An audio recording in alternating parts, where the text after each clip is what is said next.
اور اللہ کی ذات کے متعلق ایسی بےہودہ اور بےتکی باتیں ڈائریکٹ اس سے مخاطب کر کے کی جا رہی ہیں کہ اللہ کی پناہ۔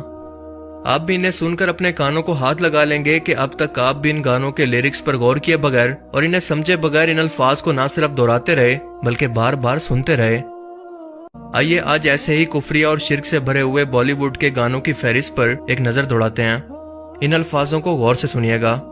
کہ بن گئے ہو تم میرے خدا۔ ایک انسان کو یعنی ایک لڑکی کو خدا بنایا جا رہا ہے۔ کیا لاجک ہے اس بات کی سوائے اس کے کہ برین واش کر کے اللہ کی ذات کے بارے میں ایک انسان کو، خاص طور پر مسلمان کو گمراہ کیا جائے کہ اللہ کی ذات بھی ہماری طرح ہی ایک انسان ہی ہے، اس میں اور کچھ بھی خاص نہیں۔ آگے چلیں۔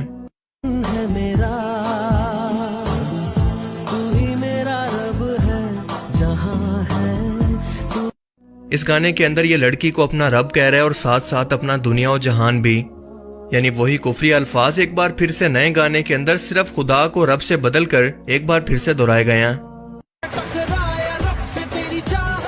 میں ٹکرایا رب سے تیری چاہ میں، یعنی میں نے اللہ سے تیری محبت کے اندر ٹکر لے لی، اس سے جنگ کی۔ اللہ سے جنگ، وہ بھی ایک لڑکی کی خاطر۔ ایک انسان کی کیا حیثیت ہے کہ وہ خدا سے کسی چیز کے بارے میں سوال بھی کرے؟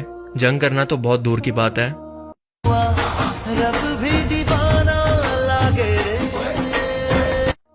مجھے رب بھی دیوانہ یعنی کریزی لگتا ہے۔ آپ جانتے ہیں کہ یہ کریزی کے الفاظ ہم دنیا کے اندر کسی مجنوں، پاگل یا بے وقوف شخص کے لیے استعمال کرتے ہیں، اور یہ کھلم کھلا اللہ کی توہین نہیں تو اور کیا ہے۔ تجھ میں رب دکھتا ہے یارا۔ خود کو مسلمان کہنے والا یہ ایکٹر ایک ایسے گانے پر ایکٹنگ کر رہا ہے جس کے اندر ایک لڑکی کو کہا جا رہا ہے کہ مجھے تجھ میں رب نظر آتا ہے، میں کیا کروں۔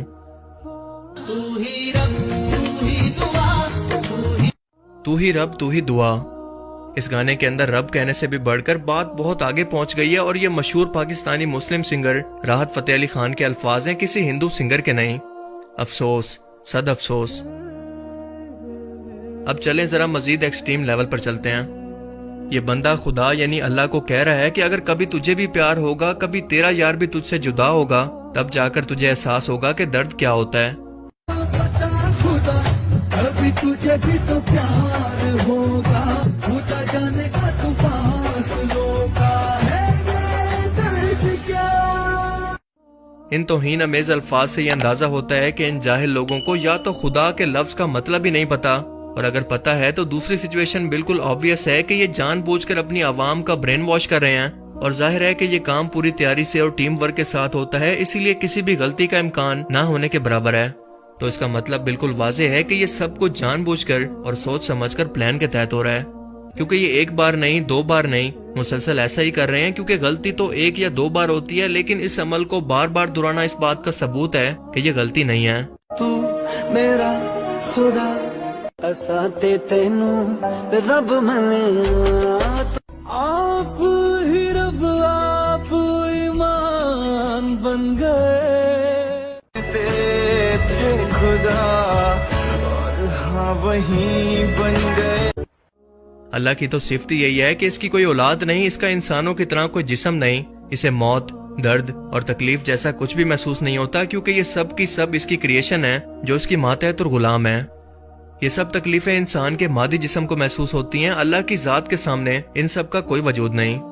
اور اگر یہ اللہ کی ذات پر بھی بالکل اسی طرح سے اثر انداز ہوں جیسا کہ ہم انسانوں پر، تو وہ اللہ کیسے ہوا؟ اگر یہ چیز شرک نہیں ہے تو شرک اور کہتے کسے ہیں؟ بالکل وہی الفاظ بار بار ہر گانا بدل کر آپ کو سننے کو ملتے رہیں گے۔ اب جو گانا میں آپ کو سنوا رہا ہوں وہ اللہ کی توہین سے بھی ایک سٹیپ مزید آگے نکل گیا ہے، کیونکہ یہ شخص کہہ رہا ہے کہ میرے محبوب یعنی ایک لڑکی، تمہارا چہرہ رب سے بھی زیادہ پیارا ہے۔ استغفر اللہ۔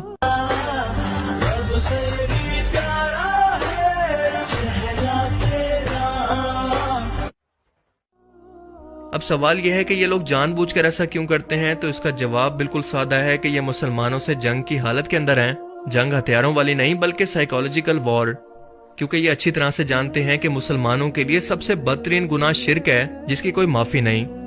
اور آج کا انسان بھی اتنا کم عقل ہے کہ بنا کچھ سوچے اور سمجھے بغیر ان گانوں کو سنتا بھی ہے اور گنگناتا بھی ہے۔ خاص طور پر آج کے مسلمان اس بارے میں غور و فکر کرتے ہی نہیں ہیں۔